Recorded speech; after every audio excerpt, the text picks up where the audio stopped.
I stood at the back of Street Patrick's on Fifth Avenue, watching my mother, walk down the aisle in a white dress. Not ivory, not champagne, white. The dress had a train. There were lilies. Someone was playing Pachelbel's canon like this was some kind of sacred moment and not the most obscene thing I'd ever witnessed in my 38 years of life. And at the altar, waiting for her with his hands clasped and that stupid, self-satisfied smile on his face, was Marcus. My husband. Well, ex-husband, technically. The ink on our divorce papers was barely dry, 6 weeks. It had been 6 weeks since he sat me down in our Tribeca loft, the one I bought with my inheritance from my grandmother, and told me he was in love with someone else. "I never meant for this to happen, Layla," he'd said, like he was the victim. "But I can't deny what I feel anymore." I remember thinking it was someone from his firm. Maybe that paralegal with the long legs who always laughed too hard at his jokes, or perhaps one of the yoga instructors from Equinox he'd been going 5 times a week lately. I didn't expect him to say, "It's Denise." I laughed, actually laughed, because Denise is a common name, right? Could be anyone. "Denise, who?" I asked. He looked at me with something close to pity. "Your mother." The guests were whispering now. I could hear them even from where I stood, partially hidden behind a marble column. "Isn't that her daughter? I heard they were married for 12 years. This is sick. This is absolutely sick." But not sick enough for them to leave, apparently. Not sick enough to stand up and object. They just sat there in their Bergdorf suits and their pearl clutches, watching the spectacle like it was dinner theater. My mother, 56, twice divorced, and apparently not done destroying lives, caught my eye as she passed my pew. She didn't look away. She didn't look ashamed. She smiled. Not a nervous smile. Not an apologetic one. A triumphant smile. The smile of a woman who'd won something. A competition I didn't even know we were having. Her eyes said, "I still got it, even took him from you." You want to know the worst part? 3 months ago I was taking care of her.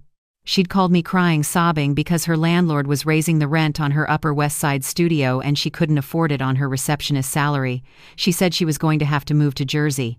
Maybe even Pennsylvania. "Please, baby," she'd begged, "just until I get back on my feet." So I let her move into our guest room. I bought her groceries. I paid for her Botox appointments because she said they helped her feel human. I listened to her complain about Marcus, how he was cold, how he never asked about her day, how men just don't appreciate women anymore. Meanwhile, she was screwing him in our bed. I found the texts 2 weeks before he asked for the divorce. "I can't stop thinking about last night. When is Layla going to that conference in Boston again? You make me feel young again, baby." "Baby?" She called my husband baby. I didn't confront them right away. I could have. I could have screamed, thrown things, made a scene. That's what the old Layla would have done.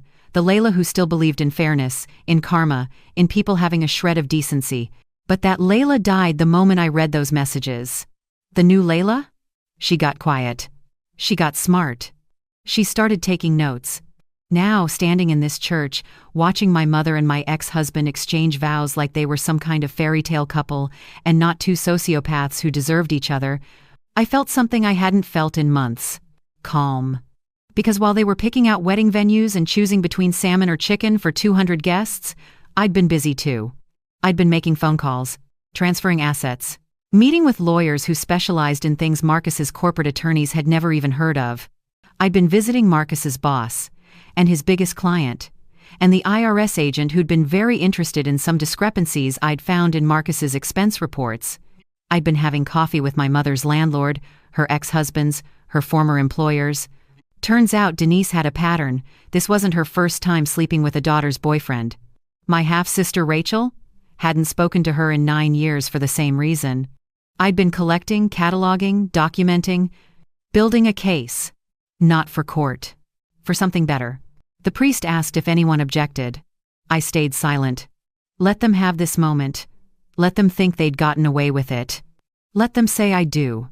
Because in about 72 hours, when the honeymoon to Bali that Marcus charged to a credit card he thought was still joint hit his statement, when the photos I'd sent to his firm's ethics board started circulating, when my mother's new landlord Marcus realized the building he'd just bought as an investment property was actually condemned and about to be seized, when the prenup Marcus thought he'd signed turned out to be something else entirely, thanks to a very talented forger I'd met through my attorney. When all of it came crashing down like the house of cards it was, I wanted to make sure they were legally bound to each other. Trapped. The way they'd trapped me. Marcus kissed my mother at the altar. The guests clapped politely, uncomfortably. And I walked out of that church into the November cold, pulled my coat tight and smiled for the first time in months. "Congratulations," I whispered to the New York wind. "You're going to need it." What they didn't know was that I had already set everything in motion. And by the time they figured it out, there would be nowhere left to run. The smell of coffee still does it to me. Not the fancy stuff from Blue Bottle or La Colombe. I'm talking about the cheap diner coffee, the kind that comes in those white porcelain mugs with the chipped edges. The kind Marcus and I used to drink at 6 a.m. in our old Hell's Kitchen walk-up, back when we were 24 and stupid in love and convinced we could build something beautiful together. I was working 2 jobs back then, mornings at a Soho gallery, evenings waiting tables at a bistro in the West Village.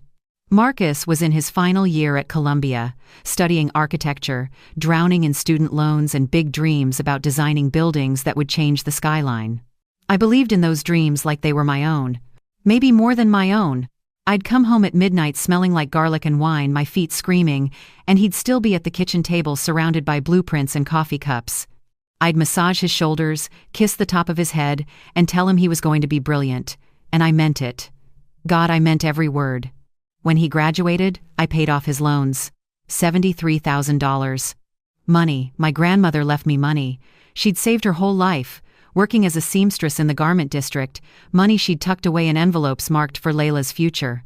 I gave it to Marcus without hesitation. Because his future was my future. Right? That's what you do when you love someone. You invest. You build together. He cried when I handed him the check. Told me I was the best thing that ever happened to him.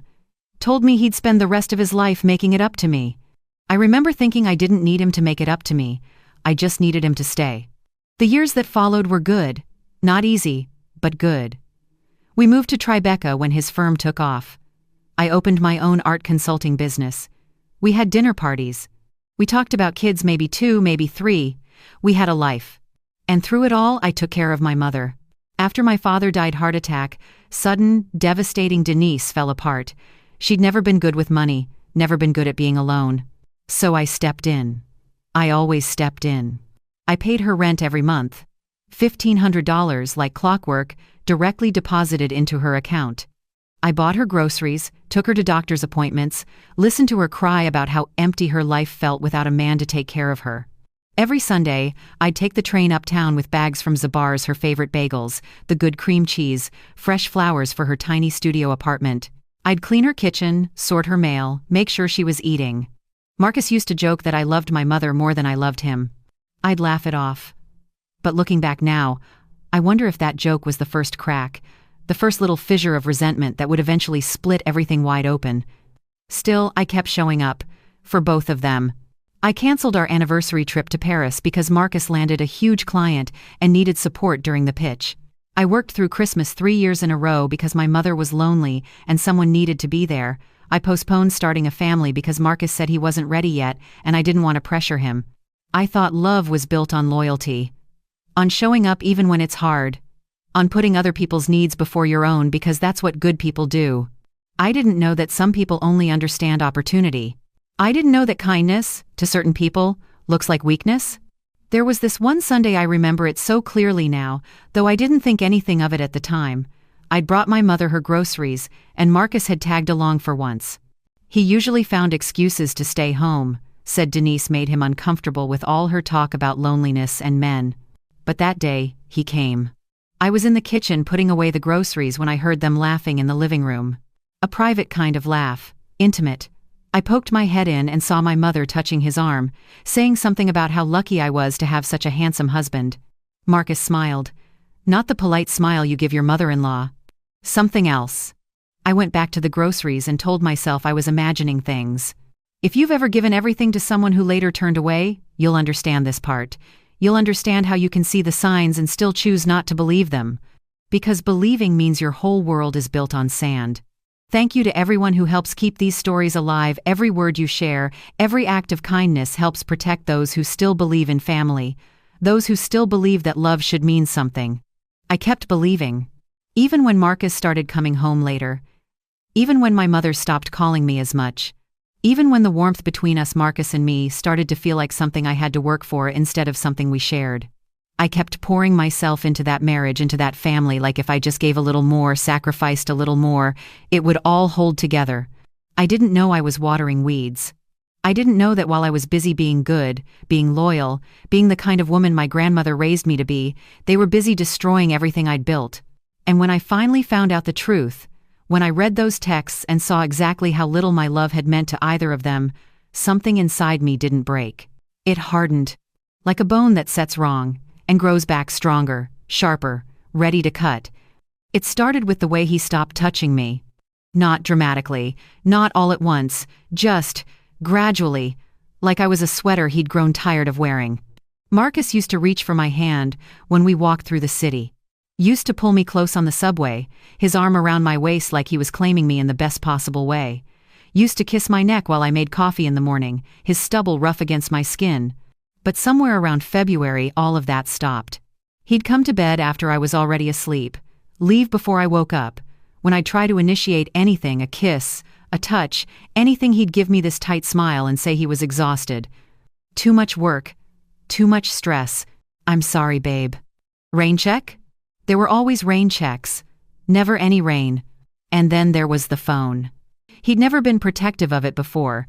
It used to just sit on the kitchen counter, face up, unlocked, but suddenly it was always face down, always in his pocket, always angled away from me when he typed. I told myself I was being paranoid. Insecure. That marriage goes through phases, and this was just a rough patch. But then my mother started showing up. Unannounced. Too often. Always dressed up, full makeup, hair done, wearing perfume that smelled expensive. Too expensive for someone I was still supporting financially. I was just in the neighborhood, she'd say, breezing past me into our apartment like she owned it. She'd make a beeline for Marcus, touch his shoulder, laugh too loud at his jokes, compliment his shirt, his haircut, the way he'd rearranged the furniture. And he'd smile at her. Not the polite smile you give your mother-in-law. Something warmer. Softer. Intimate. I started noticing things. Small things that individually meant nothing but together formed a picture I didn't want to see. The way they had inside jokes I wasn't part of. The way they'd stop talking when I entered a room. The way Denise would text Marcus directly instead of calling me her own daughter when she needed something. Marcus said he'd help me move that bookshelf, she'd announce. When did they talk about that? When did my husband become my mother's handyman? Then came the pillowcase. I was changing the sheets, our sheets, in our bed, and I saw it. A smudge of lipstick on Marcus's pillowcase. Not my color. My mother's color. That deep burgundy shade she wore religiously. The one she said made her look sophisticated. My hands started shaking. I stood there holding that pillowcase, staring at that stain, and my mind went to war with itself. There's an explanation. There has to be. Maybe she sat on the bed when she was visiting. Maybe she... But the lipstick was on the inside of the pillowcase, where a head would rest, where someone would sleep. I threw up in the bathroom sink. The real break came on a Tuesday. I'd left work early, migraine, and came home to grab some Advil. Our building has this long hallway with big windows overlooking the street, and as I walked toward our door, I glanced down. Marcus's car was parked outside. At 2 p.m. on a Tuesday. When he was supposed to be at a client meeting in Midtown. And stepping out of the passenger seat, smoothing down a fitted red dress that I'd never seen before, was my mother. She checked her reflection in the car window, fixed her hair, smiled. Marcus got out of the driver's side, walked around, and put his hand on the small of her back as they walked toward a cafe on the corner. His hand. On her back. The same way he used to touch me. I don't remember walking downstairs. I don't remember pushing through the cafe door. I just remember standing in front of their table, my heart slamming against my ribs, and hearing myself say, "Why were you in my husband's car?" Denise looked up at me like I'd interrupted her at a spa. "Layla, sweetie, what are you doing here? Answer the question." Marcus shifted in his seat. "Layla, calm down. Your mom needed a ride too. At 2 in the afternoon? When you're supposed to be at work?" "I had a break between meetings," he said, his voice so calm it made me want to scream. "Your mom called and needed help. What's the big deal?" "The big deal? The big deal?" People were staring. I didn't care. My mother reached across the table and put her hand on Marcus's. Not a quick touch, A lingering one. "Honey, you're being paranoid," she said, her voice dripping with concern that didn't reach her eyes. "Marcus was just being nice. You're always so stressed lately. Maybe you should talk to someone." Gaslighting. She was gaslighting me.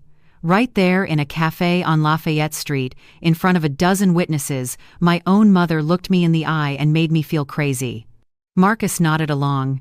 "Babe, I think you need to." "Don't," I whispered. "Don't you dare." I walked out. I walked 12 blocks in the rain without an umbrella, my phone buzzing with texts I didn't read, my chest so tight I thought my ribs might crack. If you've ever trusted someone so deeply that their betrayal made you question your own worth, you're not alone. You're not crazy. And you're not wrong to feel what you're feeling. Thank you to everyone who helps me tell these stories. Your support keeps this space alive for those who still believe that truth, somehow, will always find its way. I got home, locked the door, and sat on the bathroom floor. And in that silence, that heavy, suffocating silence, something inside me shifted. The grief hardened into something else. Something colder. Something that knew exactly what it needed to do. The apartment became a tomb. That's the only way I can describe it. Marcus and I were still living under the same roof technically, but the space between us had turned cold and vast, like an ocean I couldn't cross. He slept in the guest room. Said he needed space to think. Said I was being irrational, and he couldn't deal with my accusations. I stopped asking questions, stopped defending myself. What was the point? I'd wake up at 3 a.m. and find myself standing in the kitchen, staring at the coffee maker, unable to remember why I'd gotten out of bed. The city hummed outside our windows, sirens, car horns, the distant rumble of the subway, but inside, the silence was so thick it felt like drowning. I started eating alone, standing at the counter. Cold takeout from containers I didn't remember ordering. I'd washed the same cup 3 times in a row because I forgot I'd already washed it. My hands moved, but my mind was somewhere else, somewhere dark and unreachable. Marcus would come home late, if he came home at all. He stopped making excuses, just walked past me like I was furniture, like I was something he'd already decided to get rid of but hadn't gotten around to throwing out yet. My mother stopped calling. That should have been a relief, but instead it felt like proof that I was right, proof that I wasn't crazy, but also proof that I was utterly, completely alone. I called my best friend Monica, told her everything: the lipstick, the car, the cafe, the way they looked at each other. She was quiet for a long time. Then she said, "Layla, are you sure? I mean, your mother? That's insane. Maybe you're just stressed. Have you thought about seeing someone? Like a therapist?" Even she didn't believe me. I stopped calling people after that. The nights were the worst. I'd lie in our bed, my bed, now, and stare at the ceiling, counting the hairline cracks in the plaster. 43. I counted them over and over until the numbers lost meaning and became just a rhythm to keep my brain from spinning out entirely. I kept replaying everything. Every moment. Every sign I'd missed. Was I really that blind? Or did I just love them too much to see? There was this one afternoon, bright, cold, the kind of March day where the sun is out but doesn't warm anything. I ran into a neighbor in the lobby, Mrs. Chen from 4B. Sweet woman, always asked about Marcus, always complimented my coat. She looked at me and her face did this thing, this quick, uncomfortable shift. "Oh, Layla," she said, her voice too soft, pitying. "I heard. I'm so sorry." My stomach dropped. "Heard what?" She touched my arm. "About the separation. It must be so hard." I hadn't told anyone we were separating. Marcus and I were still living together, still married. But apparently the building already knew. Apparently everyone knew. "Who told you that?" I asked, my voice barely a whisper. She looked embarrassed. "Oh, I just assumed. I saw your husband with that woman. The older one? She's been here a lot," I thought. "Well, I thought you'd moved out." My mother had been to our apartment. Multiple times. While I was at work. And the neighbors thought I was the one who'd left. I smiled at Mrs. Chen, God knows why, and said something about needing to go. Then I went upstairs, locked the door, and sat on the bathroom floor with my knees pulled to my chest. I didn't cry. I was past crying. I just sat there in the silence, listening to the pipes groan and the muffled sounds of other people's lives happening around me. Laughter from upstairs. A TV through the wall. Normal sounds. Sounds from a world I no longer belong to. If you've ever sat in a room so quiet it started to echo your thoughts, you'll understand this silence. Thank you to those who help keep these stories alive. Your kindness helps give voice to people who've been forgotten, who sit alone in their pain, waiting to be seen again. Marcus filed for divorce 3 weeks later. He sat me down in our living room, with the couch I'd picked out, the art I'd curated, the throw pillows I'd bought because they made the space feel like home, and told me he wanted out. "I'm in love with someone else," he said. Calm. Matter of fact. Like he was telling me he'd switched banks. "Who?" I asked, even though I already knew. He looked at me with something that might have been guilt, might have been pity. "Denise." Hearing him say her name out loud, my mother's name, was like being gutted. "How long?" I whispered. "Does it matter?" "How long?" He sighed. 4 months. 4 months. While I was paying her rent. While I was taking her groceries. While I was showing up every Sunday like a good daughter. 4 months of lies, of gaslighting, of being called paranoid and crazy and irrational. I should have screamed, should have thrown something, should have burned the whole place down. But I didn't. I just nodded. Said, "Okay." Watched him walk out of the room. And in that moment, I became a ghost in my own life. I stopped talking, stopped fighting, stopped trying to make anyone understand. I only watched. And waited. And in that suffocating silence, something started to sharpen. Something cold and clear and patient. Something that knew exactly what needed to be done. I hired the private investigator on a Thursday. His name was Bennett. Former NYPD, ran a small firm out of an office in Murray Hill that smelled like old coffee and cigarette smoke that had seeped into the walls decades ago. He didn't ask why, didn't give me the sympathetic head tilt everyone else did. Just took my retainer check, slid a contract across his desk and said, "Give me a week." He called me in 4 days. "You're going to want to sit down for this," he said. I was already sitting. On my bathroom floor. Again. It had become my safe place, the only room in the apartment with a lock. "Just tell me." The affair had been going on for 14 months. Not 4, 14. Over a year. While I paid my mother's rent. While I supported Marcus through a career slump. While I planned our 12th anniversary trip to Italy that never happened because he said we needed to save money. They'd been careful, motels in Jersey, Airbnbs in Westchester, my mother's studio when I was at work. But Bennett had photos. Timestamps. Credit card receipts Marcus thought he'd hidden. And he had something else. Audio. My mother, at a wine bar in the Upper West Side, talking to her friend Karen. Bennett had paid a server to leave a recording device at their table. I listened to it in the dark, my phone pressed to my ear, my hand shaking so hard I had to hold my wrist steady with the other hand. Denise's voice, slightly drunk, laughing.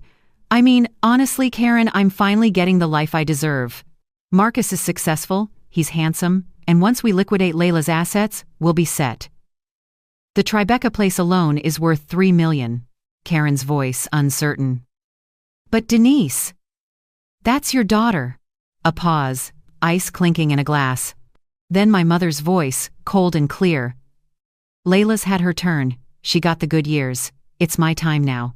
I played it 3 times. Each time, I felt something inside me die and something else take its root. Bennett sent me more.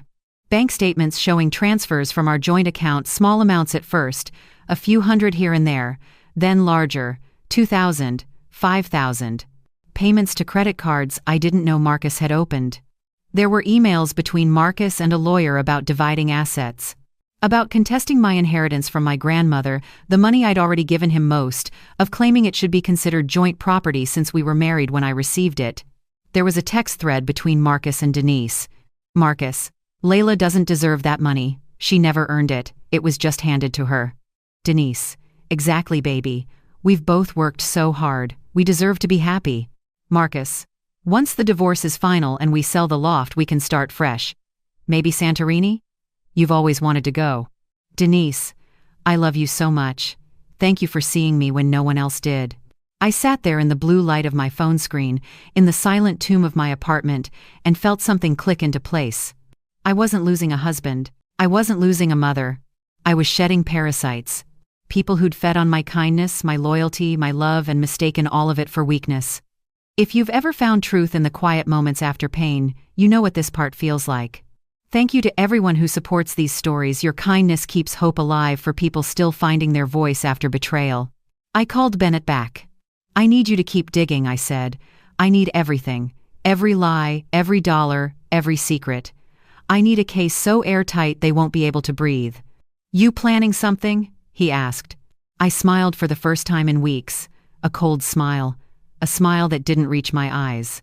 I'm planning justice. Good, he said. Because I found something else.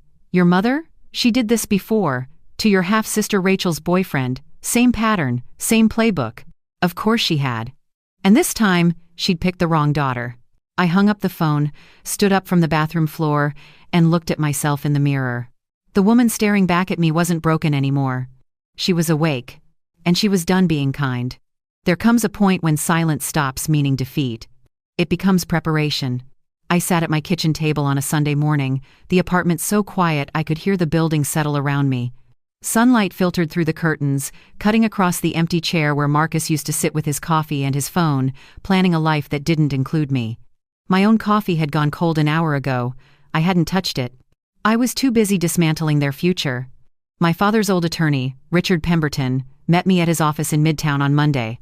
He was 72, sharp as a tack, and had handled my grandmother's estate when she died.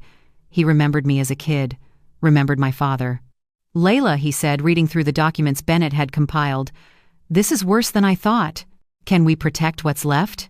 He looked at me over his reading glasses. We can do more than that.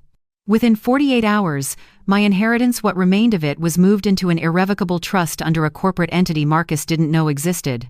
My name wasn't on it. The corporation's address was a law office in Delaware. Untouchable. I froze the joint accounts Marcus had been draining, changed the passwords, rerouted the automatic transfers he'd set up to cards I'd never authorized. Each keystroke felt like cutting through chains. I called the bank that held the construction loan for Marcus's big career project, a luxury condo development in Brooklyn he'd been pitching for months, the one he'd asked me to co-sign on. The one I'd guaranteed with my assets because I believed in him. I withdrew my guarantee. The loan officer was apologetic but firm. Without your collateral, Mr. Hayes, the project can't move forward. I pictured Marcus getting that call. Pictured his face going white. Good. My mother's monthly allowance, $1,500 that hit her account like clockwork on the first of every month, I redirected into a separate escrow account she couldn't access. The payments still showed as sent on my end, so she wouldn't know immediately. But when she went to withdraw cash or pay rent, she'd find nothing. I didn't cancel anything outright. I just rerouted. Created mirrors. Made it look like everything was fine while quietly pulling every financial thread that connected me to them. They thought I was still the same Layla, the one who paid and forgave and absorbed every hit without fighting back. They had no idea I'd become someone else entirely. For years I mistook generosity for love. Now, I'm learning the quiet math of self-respect. I kept collecting evidence. Bennett sent me recordings, screenshots, time-stamped photos. I organized everything into folders on an encrypted hard drive: financial fraud, infidelity, conspiracy, asset dissipation. It read like a legal thriller, except it was my life. Marcus started calling by Wednesday. 6 calls. Then 12. Then texts. Layla, we need to talk about the accounts. Why did you freeze the Amex? This is childish. Call me back. I didn't answer. My silence had become a weapon, and I wielded it with precision. It's funny how silence can sound like thunder when guilt starts to echo. By Thursday, my mother called. Her voice was tight, scared. Layla, sweetie, I think there's a problem with my account. The rent check bounced. Can you? I hung up. She called back immediately. I let it ring. Then Marcus called again. Then Denise. Then both of them, back to back. A panicked rhythm of people realizing the well had run dry. I sat on my couch, sipping tea, watching my phone light up over and over, and I smiled. Not a cruel smile. Just calm. Because for the first time in over a year, I wasn't reacting. I was acting. Friday morning, I received an email from Bennett with the subject line, Urgent, Marcus and Denise, Portugal Investment Agreement. I opened it. Attached was a scanned contract. A property purchase agreement for a villa in the Algarve region, 2 names on the deed, Marcus Hayes and Denise Carver. Purchase price, $1.2 million. Down payment, $300,000. Source of funds, joint account with Layla Hayes. They were planning to run. Take my money, buy their dream house in Portugal, and disappear into a European sunset while I picked up the pieces of the life they'd destroyed. I read the document twice. Then I forwarded it to Richard Pemberton with a single line, "Add this to the file." He replied within minutes. "This is fraud. We have enough for criminal charges if you want to pursue them, but civil court will destroy them faster. Your call." I stared at his email for a long time. They taught me that love meant giving. Today, I'm teaching myself that love can also mean stopping. I stood up, walked to the window, and looked out over the city. The morning light caught the edges of the buildings, sharp and clear. Somewhere out there, Marcus and Denise were probably panicking, calling lawyers, trying to figure out what went wrong. But I wasn't interested in their panic. I was interested in justice. I replied to Richard. "File everything, civil and criminal. I want them to feel every consequence." Then I set my phone down, poured myself a fresh cup of coffee, and sat in the quiet. For the first time, I didn't need them to hear me. My silence had already spoken, and the storm I'd been building was about to break. The reception was held at the plaza. Of course it was. My mother always did have expensive taste, especially when someone else was paying. I watched from a table near the back as Marcus and Denise made their rounds, playing the happy couple. Her hand never left his arm. His smile never faltered. They looked like they'd won. The guests whispered, but they smiled. They ate the shrimp cocktail and drank the champagne and pretended this wasn't the most grotesque thing they'd ever witnessed. I waited until after the first dance. Then I stood up, smoothed down my black dress, the one I'd worn to my grandmother's funeral, and walked toward their table. Marcus saw me first. His face went pale. Denise followed his gaze, and her smile froze, brittle as glass. "Layla," she said, her voice too bright. "What a surprise. I didn't think you'd come." "I wouldn't miss this for the world," I said evenly. Marcus stood up, blocking me like I was a threat. "Layla, this isn't the time. If you're here to cause a scene—" "I'm not here to cause anything," I interrupted, my voice calm. "I'm here to give you both a wedding gift." I pulled a manila folder from my bag and placed it on the table between them. Denise stared at it like it might explode. Marcus didn't move. "Open it," I said. "Layla, please," Marcus said quietly. "Can we do this somewhere private?" "No," I said. "I think your guests deserve to see this too." The tables around us had gone quiet. People were watching now, craning their necks, sensing blood in the water. Marcus reached for the folder with shaking hands and opened it. The first page was a bank statement. Highlighted in yellow were transfers, dozens of them, from our joint account to credit cards in his name. Cards I'd never authorized. Amounts that totaled over $87,000. The second page was a printout of text messages between him and Denise, time-stamped and dated, 14 months of planning, of laughing about me, of deciding how to split my assets. The third page was the Portugal villa contract. Both their names. My money. Marcus's face drained of color. Denise grabbed the folder, flipping through it frantically. How did you? "Keep going," I said. "There's more." The next section was audio transcripts. Denise at the wine bar, bragging about finally getting the life she deserved, Marcus telling her I didn't deserve my inheritance. And then, the final page. A letter from the district attorney's office confirming an active investigation into identity theft and financial fraud. Marcus looked up at me, his eyes wide. "Layla, I can explain." "You can't," I said simply. "You tried to build happiness out of my bones. But parasites don't realize when they kill their host, they die too." Denise stood up, her voice shrill. "You're insane. You've always been jealous of me. Always."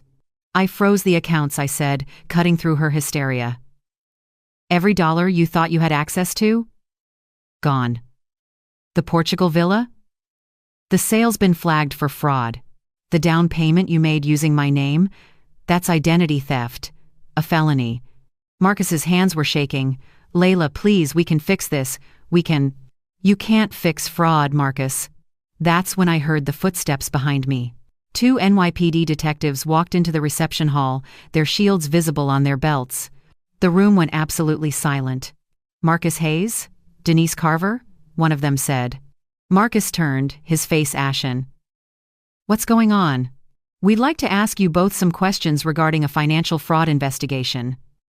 We can do this here, or we can do this at the precinct.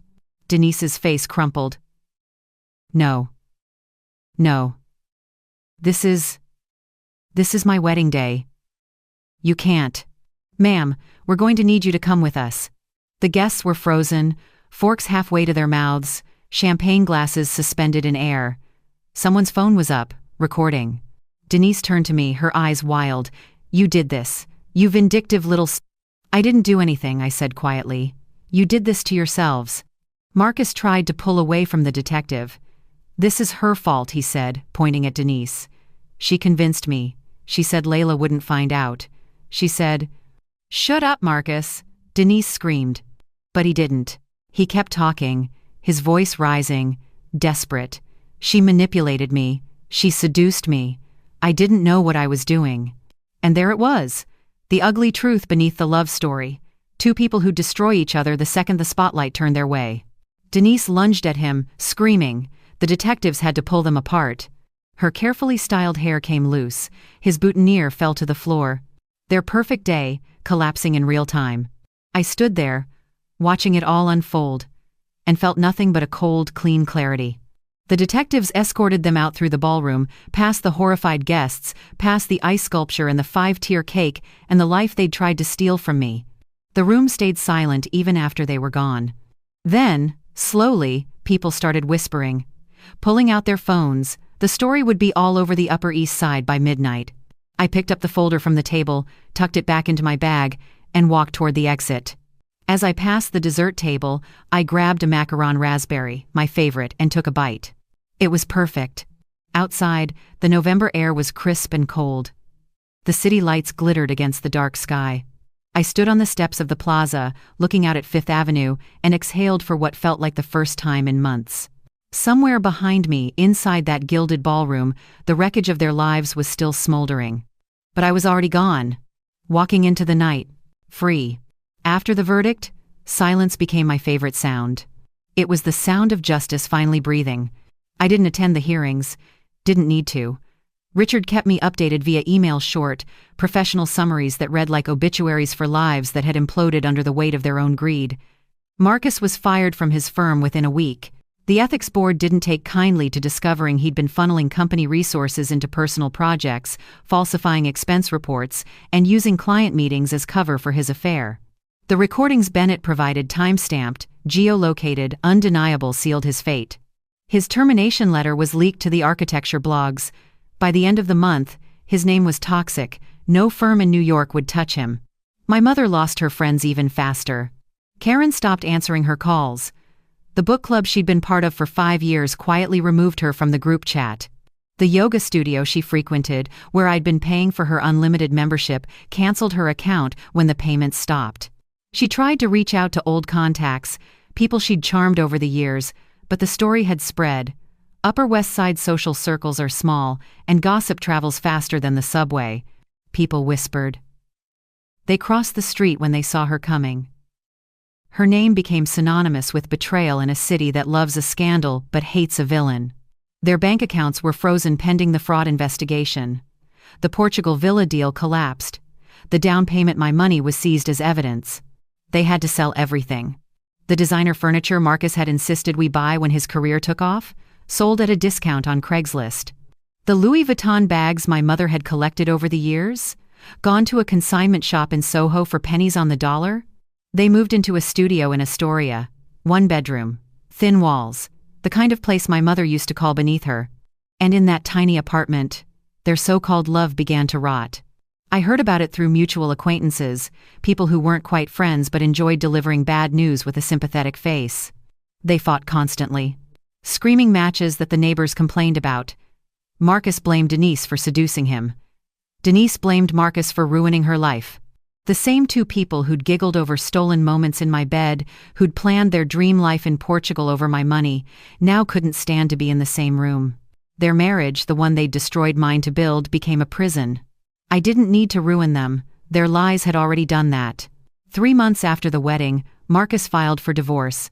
He cited irreconcilable differences and emotional abuse. The irony wasn't lost on anyone. My mother tried to fight it, hired a lawyer she couldn't afford, dragged it out as long as she could. But Marcus had already moved on. Rumor was he was seeing someone new, a woman from his gym, younger, unaware of his history. Denise was left alone in that Astoria studio, surrounded by the ruins of the life she thought she deserved. And then, one evening in late spring, she showed up at my door. I was living in a new apartment by then, West Village, smaller than the Tribeca loft, but mine, fully mine, paid for with money I'd protected and reclaimed. The walls were white. The light was good. I'd started painting again, something I hadn't done since college. When I opened the door and saw her standing there, I almost didn't recognize her. She'd aged. Her hair was graying at the roots, her makeup hastily applied. She wore an old coat I remembered buying her 3 Christmases ago. "Layla," she said, her voice small, broken. I didn't say anything. "I know I don't deserve to ask," she continued, her eyes welling up. "But I need help. I can't pay rent. I can't." "No." She blinked. "Please. I'm your mother. I made a mistake. You stopped being my mother the moment you betrayed me," I said quietly. Her face crumpled. "Layla, please. I have nowhere else to go. I'm sorry. I'm so sorry." I looked at her, really looked at her, and felt nothing. No anger, no pity, just a calm, clear certainty. "You made your choices," I said. "Now live with them." And I closed the door. I stood there for a moment, my hand still on the doorknob, listening to her cry on the other side. Then I walked back to my easel, picked up my brush, and kept painting. No tears left. The months that followed were quiet, peaceful even. I heard through the grapevine that Denise had moved to New Jersey, living with a cousin who barely tolerated her. That Marcus had been fired from his new job after a background check revealed the fraud investigation. That they occasionally ran into each other on the street and pretended not to see one another. Their lives had become small, joyless, defined by the weight of what they'd done. And I was free. I traveled, went to Paris, the trip Marcus and I never took, visited galleries, ate pastries by the Seine, walked through Montmartre with no agenda and no one to answer to. I started my business again, built new client relationships based on trust and respect. I made new friends, real ones, people who valued integrity over opportunity. And slowly, carefully, I learned to trust again. Not easily, not blindly, but enough. Some debts don't need to be collected. Life has its own way of balancing the books. I stood at my apartment window one evening, watching the sun set over the Hudson, the sky painted in shades of orange and pink, and I realized something. I wasn't waiting for justice anymore. I was living it. And that quiet, steady peace was the sweetest revenge of all. After the noise fades, what's left isn't victory, it's understanding. It's been a year now since that wedding at the plaza. A year since I stood in that ballroom and watched their perfect day collapse under the weight of their own lies. Sometimes late at night I still think about it, not with anger, not even with satisfaction, just clarity. I'm sitting on the fire escape of my Brooklyn condo, a place I bought with money I earned and protected. It's small, a 1-bedroom in Park Slope, with exposed brick and windows that face east, so I wake up to sunlight. It's mine, fully, completely mine. I got promoted at work 6 months ago, started taking on bigger clients, building relationships based on mutual respect instead of blind trust. My calendar is full, but not suffocating. I've learned to say no. To protect my time. To choose carefully who gets access to my energy. And I've started dating again. His name is Daniel. He's a high school history teacher from Queens, divorced, kind in a quiet way that doesn't ask for applause. We move slowly. I'm careful. He understands. On our 3rd date, he asked me why I seemed so guarded. I told him the truth, not all of it, but enough. He didn't flinch, didn't try to fix me.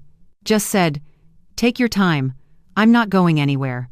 That's when I knew he might be different. But even as life moves forward, I've been thinking a lot about what happened, about Marcus and Denise, about what revenge really means. I used to want them to suffer, to feel every ounce of pain they'd cause me. I wanted them drowning in regret, screaming apologies into the void. But now I realize, justice isn't about watching them fall. It's about standing again without hate. They destroyed themselves. I just stopped holding them up. Some revenge roars, mine whispered. And that whisper was enough to end them. I've learned things I didn't know I needed to learn. I used to believe love meant giving everything, sacrificing until there was nothing left, proving my worth through endless acts of service and selflessness. Now I know love also means knowing when to stop. Kindness without boundaries isn't love, it's surrender, and I'm done surrendering. There's a quote I saw somewhere, written on a coffee shop chalkboard in the West Village. You can't pour from an empty cup. It's cliché, I know, but it's true. I spent years pouring myself into people who saw me as a resource, not a person. Who measured my value by what I could give them, not who I was. Marcus didn't love me. He loved my stability, my inheritance, the life I built that he could step into without earning. And my mother? She didn't see me as a daughter. She saw me as competition, as someone who had what she wanted and she took it. But here's the thing I've come to understand. I don't need to forgive them to be free. Forgiveness is a gift, and they haven't earned it. Maybe they never will. And that's okay, because my freedom doesn't depend on their redemption. It depends on me choosing, every single day, not to carry their betrayal like a weight on my back. I think about my grandmother sometimes, the one who left me that inheritance, the one who worked her whole life in the garment district, saving every dollar, stitching together a future for me. She used to tell me, Layla, people will show you who they are. Your only job is to believe them. I didn't believe them. Not at first. I made excuses, I justified, I convinced myself that love meant giving people endless chances. But Grandma was right. People show you who they are. And when they do believe them. Marcus showed me he valued money over integrity. Denise showed me she valued herself over her own daughter. And I showed myself I was stronger than I ever imagined. I've started painting again. Watercolors mostly. Soft landscapes. City scenes. Nothing dramatic. Just light. There's something healing about watching colors bleed into each other on paper, about creating something beautiful out of nothing. Art doesn't demand, it doesn't take, it just exists. I think that's what I'm learning to do, to just exist, without proving, without performing, without sacrificing pieces of myself to earn love. If my story teaches anything, it's this: kindness without boundaries isn't love, it's surrender. And you are allowed to stop surrendering. You're allowed to protect yourself, to draw lines, to walk away from people who only see you as a means to an end. You're allowed to choose peace over proving you were right. You're allowed to let their consequences be theirs, not yours to manage or fix or absorb. I look out over the Brooklyn skyline, the lights starting to flicker on as the sun dips below the horizon. Somewhere out there, Marcus and Denise are living with the choices they made. I don't wonder about them anymore. Don't check social media. Don't ask mutual acquaintances for updates. They're no longer part of my story. And that quiet, deliberate absence is the most powerful thing I've ever done. Justice gave me back my name. But peace? Peace gave me back myself. I finish my tea, stand up from the fire escape, and head back inside. Daniel's coming over for dinner. We're making pasta. Something simple. I'm learning to love simple. To find joy in small, honest moments. To trust again carefully, slowly, but genuinely. And as I close the window behind me, shutting out the noise of the city, I feel something I haven't felt in years. Not happiness, not yet. But hope. And for now, that's enough. If you've ever lost yourself trying to love someone who only saw your worth in numbers, I hope my story reminds you, it's never too late to choose yourself. Thank you for keeping these stories alive. Stories where justice doesn't shout, it heals.